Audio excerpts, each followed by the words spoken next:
Salut, c'est Fabien, le fondateur des entreprises Angel Corp et Angelis.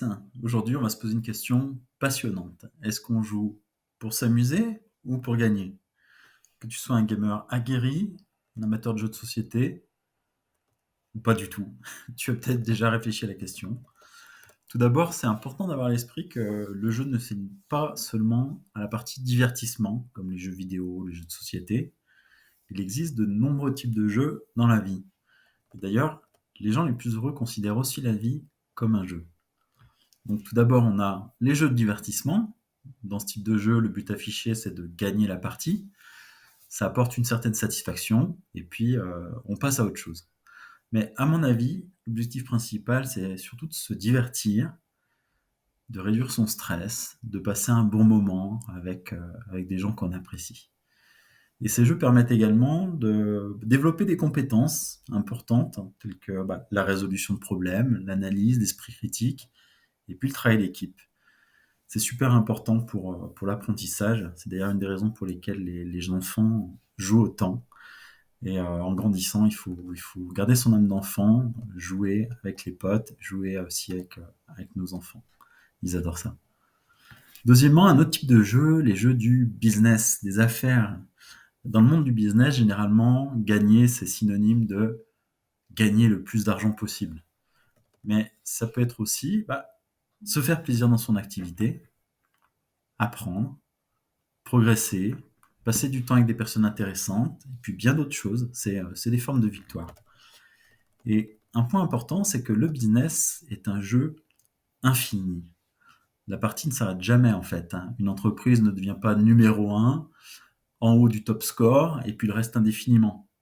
Elle a besoin d'innover, de satisfaire ses clients pour rester dans la course. Par contre, à titre individuel, tu peux te fixer différents objectifs professionnels qui correspondent à une forme de victoire.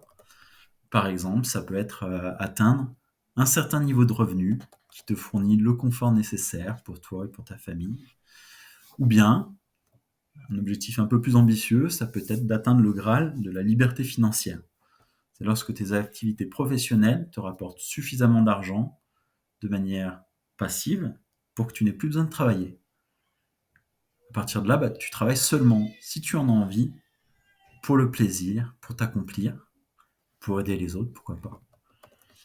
Les 4 piliers de l'indépendance financière sont l'entrepreneuriat, l'immobilier, la finance et la connaissance. Et je t'en parlerai plus en détail dans une prochaine vidéo. Un troisième type de jeu, le jeu de la vie. C'est également un jeu infini. L'objectif, c'est de continuer à jouer jusqu'à ce qu'on quitte ce monde. À la fin de partie, il n'y a pas de victoire finale, c'est forcément la mort.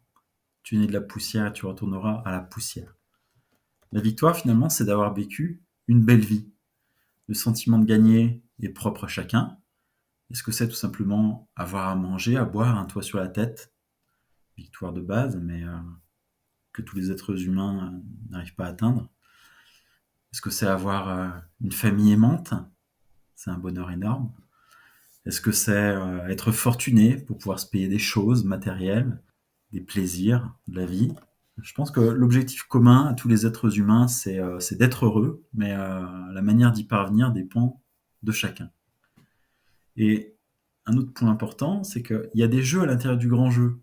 Il y a le jeu de la santé, le jeu du business, le jeu de la richesse, le jeu de l'amour. On n'a pas gagné lorsqu'on forme un couple. On continue à jouer, à entretenir le désir chez l'autre, la flamme tout au long de la vie. Il y a aussi le jeu de la famille. Il n'y a pas d'objectif à atteindre. C'est pas on a atteint 2 enfants, renouvellement des générations, hop, c'est gagné. Il y a des personnes qui n'ont pas d'enfants, on a d'autres qui en ont plein. Pas d'objectif fixé pour gagner le jeu de la famille.